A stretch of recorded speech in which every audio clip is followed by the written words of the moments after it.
Здравейте, приятели! Сега ще ви разкажа за тази билка арника. 5 грама е опаковката.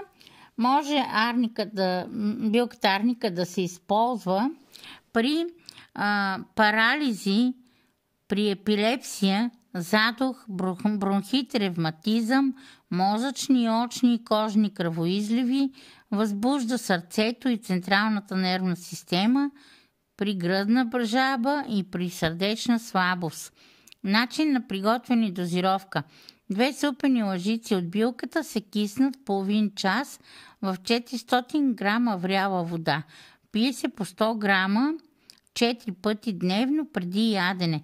Да не се предозира продуктът и да се съхранява на сухо и проветриво място.